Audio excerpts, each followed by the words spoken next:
We can get junky. Exactly, and there's nothing better than some good junk. And Jason Parkin, you have a Jubilee to talk about. I do, and I'm sitting in a Studebaker right now. I'm joined by John Whaley, who is the organizer of what's called the Junk Jubilee, which is going on in Des Moines, and of course John over here. And I guess the first thing we need to do is define junk, because people might think, oh, it's a flea market, it's something like that.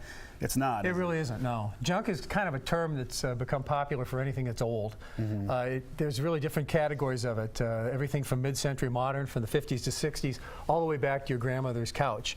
So it includes repurposed items, it includes just decorative pieces. It's a real broad term, but it is not necessarily a flea market. It's not necessarily a hoity-toity antique show. I was there during the last show. My little brother brought me, and I had a ball. These are all things, and I guess we could start where I was sitting, that have been given new life. This is what's left of a Studebaker, isn't it? That was an old Studebaker truck that's been converted into a one-of-a-kind piece, and that's one of the fun things about this, that there's so much of it is one-of-a-kind. This is made by a gentleman named Kyle Nielsen and his wife Diana here in town. He's a welder, and he took his welding skills and started making unique furniture, and that's what he does for a living now. Does shows all over the country. Wow. With pieces like this. And this is one of theirs as well? This is, well, this is a kind of a multi-purpose thing, but he took the back of a 55 Chevrolet, put a wrench on for a handle, and then cut it in half. So there's a fair amount of work on this. It's a few, new pieces, but largely the back of a Chevrolet. And this is something your neighbor's not going to have. Nobody's going to have one of these. He sells a lot of these to man caves. In fact, we couldn't get it in the door, but we had a 1950 Chevrolet, the entire front of the car, which he had turned into a desk for an office, and even the lights go on. So it's quite a piece. So we've taken old things and made them new. This is an old stamp machine like you'd find at the post office. Yeah, Mark Cervenka. He's kind of our the mad scientist here in town. He's local, and he does this. He takes old pieces and converts them into different kinds of lamps, everything from old hair dryers to mixers.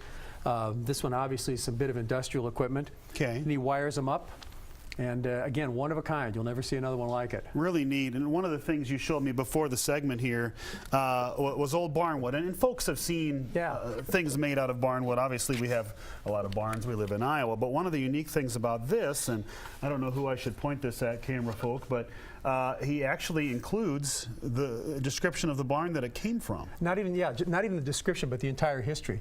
This tells where the barn was located, the family that owned it, where they came from, and this guy just makes beautiful trays, long ones, short ones, big ones, small ones. He'll have hundreds of them at the show. This is so neat. Yeah, it really is. It's almost artistic. It's more than just repurposing. What a great idea, and it's very well built. It's solid as well. And he has lighter ones for people that like lighter wood like that.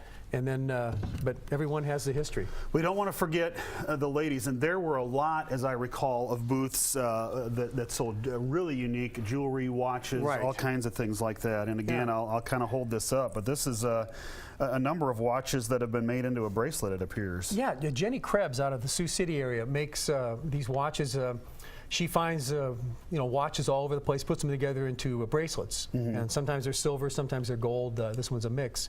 But she can take your grandmother's watch and make one for you as well. So she custom makes it. She comes to the show with a huge range of jewelry and things like that. And you're right, there was a lot of it there. And not necessarily things from elsewhere, but we've also got some Des Moines specific pieces. Well, yeah, I'm a Des Moines guy, so I had to bring in a little Des Moines history. And this falls into more just decorative items and historical preservation of stuff.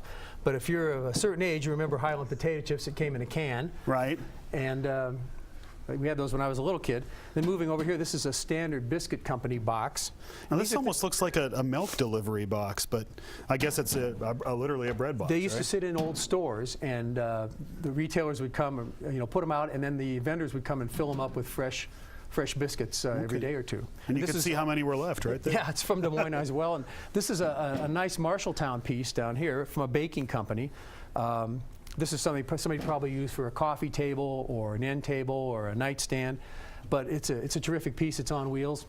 Definitely be for sale there as well. Hopefully we've piqued some people's interest here, so we need to give them the how, where, when, and all that stuff. Well, it's this Friday, Saturday, and Sunday at the State Fairgrounds. We've moved to a larger facility. We're going to be in the Varied Industries building because it's just been a very, very popular show. Last time was in the 4-H building. Now you've moved into a much larger building. Yeah, it was too crowded, frankly. We had too many people, which is a nice problem for us, but it's not a great way to shop an antique show.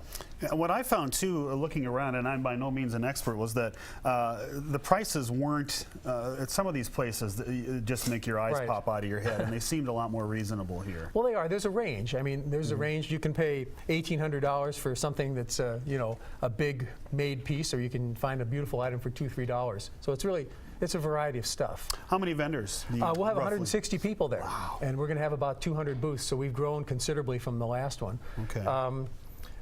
Again, everybody from little kids. You know, you interviewed our young vendor. Yes, from Boone, right? From Boone, he's 16 years old. He sold $8,000 worth of stuff in 3 days at the show. So he did.